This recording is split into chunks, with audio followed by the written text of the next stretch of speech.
Hi, I'm Sarah Vickers-Webb for the Institute for Innovation and Economic Development, an institute of the College of Business at Cal State Monterey Bay. Today, we are speaking with Executive Director Shannon Bliss of Seeds4STEM, a nonprofit that facilitates STEM experiences to 3rd to 8th graders to keep children engaged in STEM. What can you tell me about Seeds4STEM? How did you come up with the idea? So before starting Seeds4STEM, I was the Dean of STEM at Hartnell College for 7 years. And one of the programs that Hartnell College has is a K-12 STEM program where we had curriculum that we were bringing to 24 schools in the area. So the two curricula that they used was a coding curriculum called Intro to Coding and a NASA-based program. But as a biologist, I always thought that it would be great to be able to provide some experiences to children more on the biological agricultural side. And so I had been interested in providing those experiences, but as a dean, I did not have time. So when I left the college, it was an idea that I was working on trying to develop. And then Samantha and I met when we went through the startup weekend in February of 2021. You said you're involved in the startup weekend. Have you attended any other of the IIED startup events? Yeah, so we did startup weekend in the beginning, and then we did startup challenge. Sort of concurrent with startup challenge, we've been part of the Launchpad. And how has IIED supported your business development, your nonprofit's development? I think that our relationship with Brad through the Launchpad has given us lots of resources that we can pursue. As we check in with him, he points us in the direction of things we should be thinking about, paying attention to what stage we're at, and giving us ideas of what we should be doing right then. For other events that we took part in with IIED, with the startup weekend, the way it worked was that founders would propose an idea, and then people had to vote, and only the top choices got picked. But I was lucky, and we brought on a team of 3 students. So Samantha and a student, Serena Tony, who was excellent at web design and developed our logo, as well as 3rd student, Kathy. I think that just helped us get started. An exciting part of what we did, startup challenges.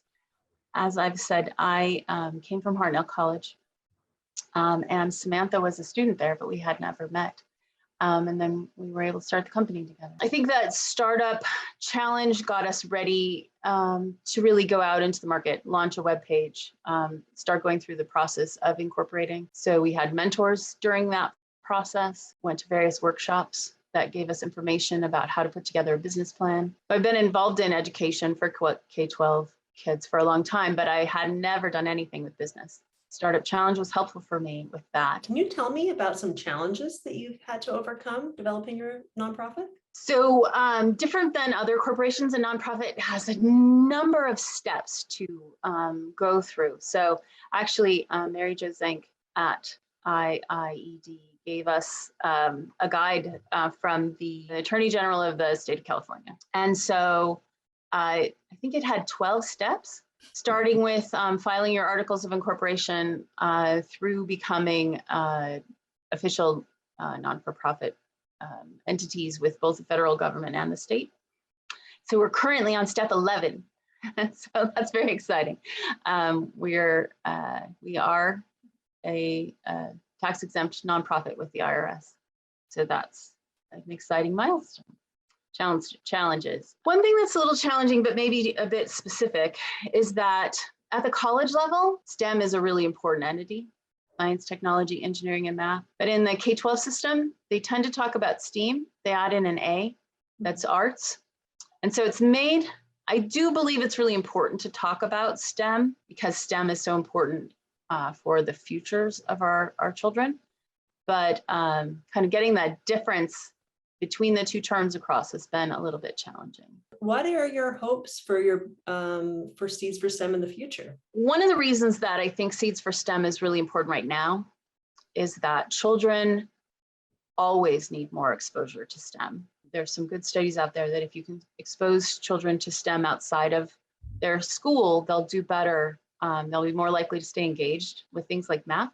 But with COVID, I think that a lot of children really lost some of the exposures they would have had to curriculum like STEM, science. I think it's particularly important for children right now to get the experiences that we're providing. They're so important for them to have those experiences, to get excited about STEM as careers, just their education. The more great experiences they have, the more likely they are to want to learn and progress. All right. Well, thank you so much for speaking with us, and we'll be looking forward to see what you do in the future. Great. We're looking forward to it too.